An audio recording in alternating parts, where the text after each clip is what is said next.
ہنگامی رفتار سے پاکستان کے اندر سچویشن تبدیل ہوتی نظر آ رہی ہے. لیٹ علی شو یو کے اس ایپیسوڈ میں آپ سب کو خوش آمدید. Like subscribe and share this content. Imran Khan Adiala jail میں ایک بار پھر بات کی انہوں نے، اور سر فہرست 26 نومبر کو گولی کیوں چلائی. سب سے اہم سوال ابھی تک 40 سے اوپر دن گزر گئے ہیں اس واقعے کو، سانحہ اسلام آباد کو اسلام آباد میسیکر کہہ لیں، اور مطالبات ابھی بھی وہی ہیں. گولی کیوں چلائی؟ گولی کیوں چلائی؟ اور گولی چلائی تو پھر کس کے کہنے پہ چلائی، اور اس کا حساب بھی ہوگا. شروع سے ہی اپنا یہ بات ایک مینٹین کی ہوئی ہے عمران خان نے کہ اگر میرے بندے مرے ہیں، اگر لوگ مرے ہیں بے گناہ لوگ، تو اور اگر لوگ لاپتہ ہیں تو وہ ان کے ساتھ، ان کی فیملیز کے ساتھ رابطہ اس کو پروموٹ کیوں نہیں کیا جا رہا، ان کی تصویریں کیوں سامنے نہیں لے کے آئی جا رہی، ان کے نام کیوں نہیں بتائے جا رہے. کیا یہ بھی ایک ملی بھگت کا ایک قصہ ہے، ایک اور وار ہے اس نظام کا جو گر رہا ہے ہماری نگاہوں کے سامنے؟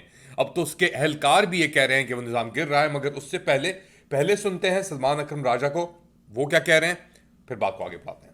دیکھیں خان صاحب ایک بات پہ بالکل واضح ہیں کہ جو خون بہا ہے 26 نومبر کو، اس کو وہ نہیں چھوڑ سکتے. ہمارے لیے باقی ہر بات جو ہے وہ اس سے کم اہمیت کی ہے. سب سے بڑی اہمیت کی بات اس وقت پاکستان تحریک انصاف کے لیے، عمران خان صاحب کے لیے یہ ہے کہ جو خون بہا ہے، جو ہمارے لوگ گمشدہ ہیں، جن لوگوں کو گولیاں لگی ہیں، ان کا حساب دیا جائے. تو یہ تھے سلمان اکرم راجہ صاحب، اور یہ بات کر رہے تھے جو مذاکرات چل رہے ہیں حکومت تو نہیں کہیں گے اسے، کٹ پتلی فارم 47 کا نظام اور عمران خان کی پاکستان تحریک انصاف کے درمیان، اس کے اوپر یہ بات کر رہے تھے کہ جی یہ تو چیزیں میننگ لیس ہیں، یہ ٹائم بائنگ ہے اور پتہ لگ جائے گا بہت جلد، کیونکہ میرے خیال سے ڈیڈ لائن بھی آ گئی ہے 31 جنوری کی عمران خان کی طرف سے، کہ اگر اس وقت تک کوئی تبدیلی نہیں ہوتی یا کوئی ڈیولپمنٹ نہیں ہوتی اس کے اوپر، تو اس کا مطلب یہی ہے کہ ٹائم بائنگ ہو رہی ہے، اور میرے خیال سے واقعی میں ٹائم بائنگ ہو رہی ہے. اب لارجر ایکسپینڈ کرتے ہیں کہ 26 نومبر کے واقعات کے اوپر کیا بات ہوئی، اس کے آگے رد عمل کیا ہوگا، وہ بات کر رہی ہیں علیمہ خان اپنے بھائی سے ملاقات کے بعد.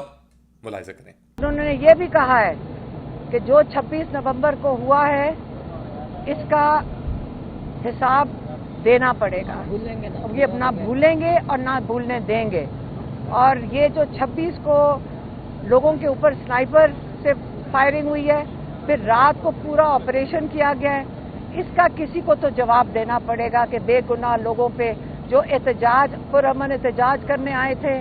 تو ایک طرف تو پاکستان تحریک انصاف کا موقف سامنے آ گیا ہے، عمران خان کا موقف سامنے آ گیا ہے، وہ ہلنے کے لیے ہٹنے کے لیے تیار نہیں ہے. وہ کہہ رہے ہیں کہ انہوں نے اس ملک کے اندر ہر مارشل لا ایکسپیرینس کی ہے اپنے 72 سالوں کے اندر.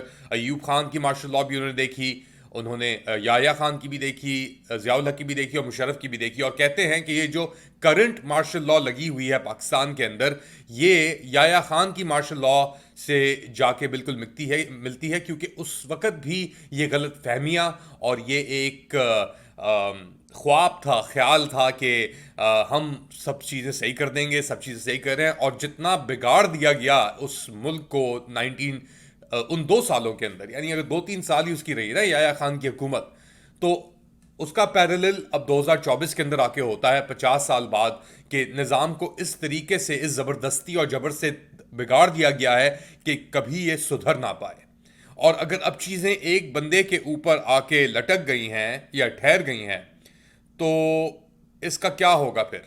کیا حل نکلے گا اس چیز کا، اس نظام کا جو ڈپینڈ کر رہی ہو یا لٹک رہی ہو ایک تار کے اوپر، اور وہ تار بھی پچھلے کوئی 500 سے زائد دن، 514 دن ہو گئے، 15 دن ہو گئے وہ جیل کے اندر یرغمال ہے. تو ایک ایسی قوت جو اندھی ہو کے جانور کی طرح، یعنی کہتے ہیں بل ان اے چائنا شاپ. اور میں ہمیشہ یہ بات کرتا ہوں کہ یار میں نے ایسی عزت دیکھی ہے، میں نے ایسی عزت بہت بار دیکھی ہے جس کو اپنی آن اور اپنے سوا اور کوئی چیز نظر نہیں آتی.